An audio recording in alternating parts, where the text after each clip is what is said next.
Hello, everyone, and welcome to issue number 75 of Anti-Life Reviews. I am the Tony Mackay, Master of Minds and Men, and I've been keeping it easy this month, and this one is no real exception.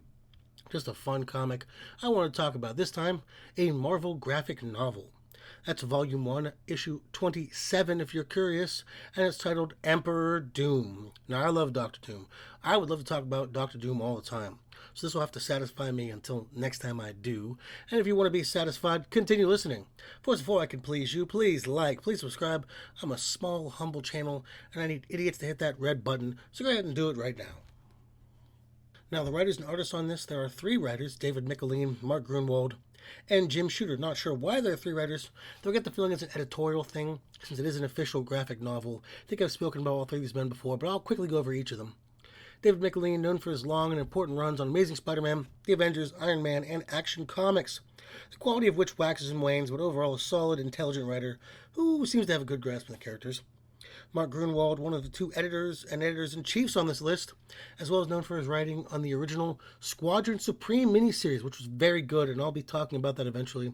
When he passed away, his ashes were used as part of the ink for the first printing of the trade of Squadron Supreme, which I love that. And Jim Shooter, legendary and notorious Marvel editor-in-chief for almost a decade, where he instituted some changes that persist to this day.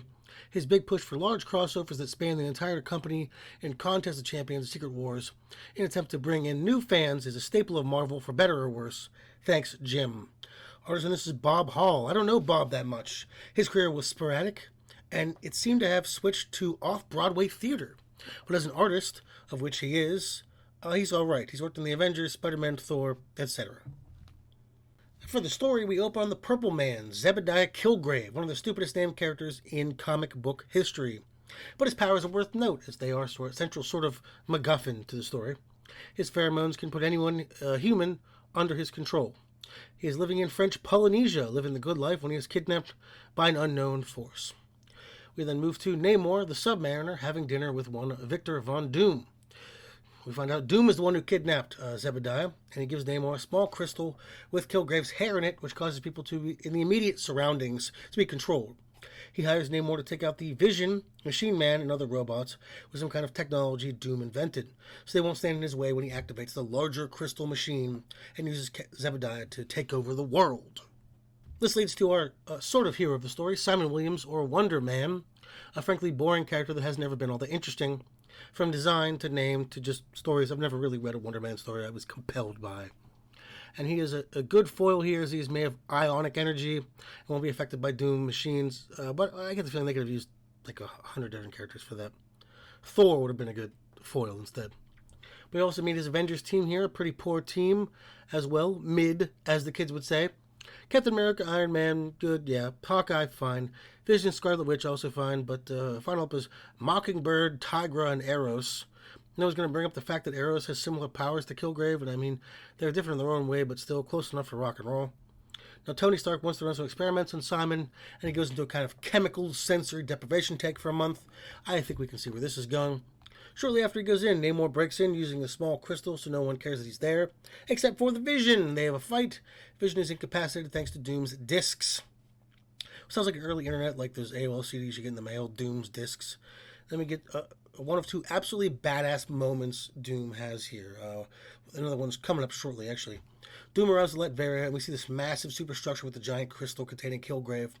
Obviously, this is going to be used to amplify his powers. We see a bunch of scientists and whatnot. It's like Blofeld's base, to be honest. Killgrave demands Doom face him without any gimmicks, so Doom sends everyone away. Goes into the crystal, turns off the shields, takes off his mask, and faces the Purple Man. Killgrave demands Doom release him, stand on his head, that Doom kill himself. But Doom remains unmoved, unaffected, and uncaring. Killgrave has no idea this is possible. He declares that no one's will can be this strong. No one but Doom. The Avengers finally figured out something is going on, and they head off towards Latveria. And Tony, he has his very cool Silver Centurion armor for the record. And that's when Doom activates the machine. 2 days later, at the UN, all the world's leaders unanimously vote to make Victor Von Doom Emperor of the world. And we get this second badass scene here.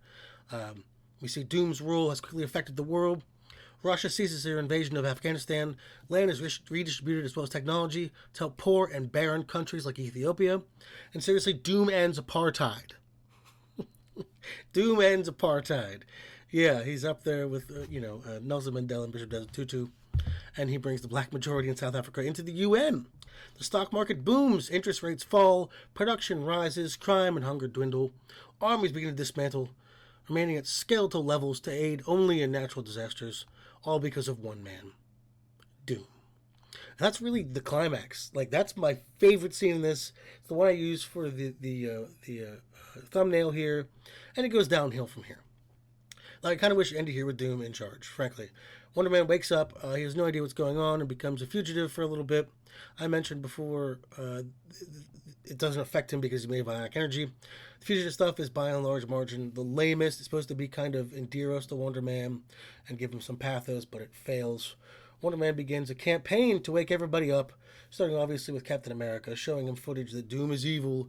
It's not explained why that snaps people out of it, but it does. We then get the other Avengers waking up. They quickly travel to Latveria to start wrecking stuff, but sick of being in charge, Doom, he's just tired with power and making decisions. Everybody's bugging him with stuff all the time. He hears off the machine and things go back to normal. The world where wars go on, people are oppressed, everyone is a cock. Doom gets away totally unscathed, and Hawkeye laments that maybe they did more damage than good by changing things back. Cap disagrees, of course. To end the graphic novel, let's go to my overview. So this read more like a script for a television movie than a proper comic. I can absolutely see Jim Shooter's influence on everything.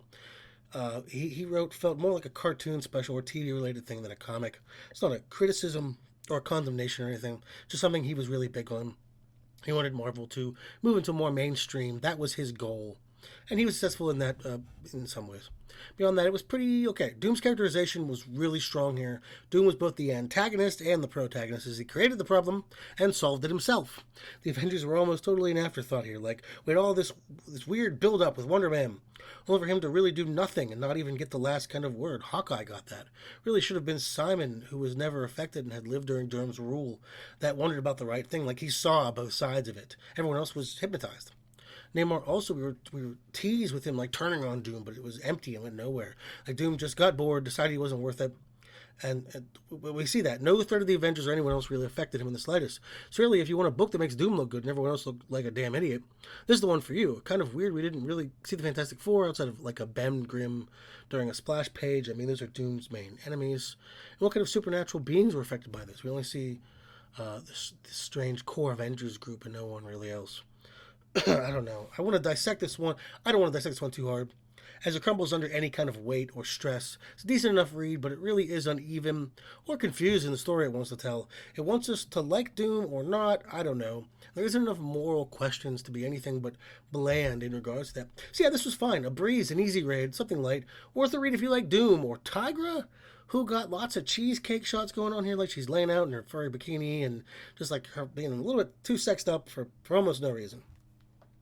Well, that was Emperor Doom. What did you think of my review? Do you like Dr. Doom? Do you like these kind of shorter single issue things, or do you like the longer form issue ones? Let me know down below. Also, let's go to my Instagram. Follow me there for not only updates on my Macaw World Anti-Life reviews, but daily Twin Peaks memes, and that's under Demon Peaks. And over to the Dark Peaks podcast, my podcast where we and gentlemen discuss genital trauma. Also, don't forget to subscribe here. I mean, obviously, so we stay with Marvel. In fact, we'll be looking at Marvels. Thank you very much. This has been Tony Mackay, Master of Minds and Men, and goodbye.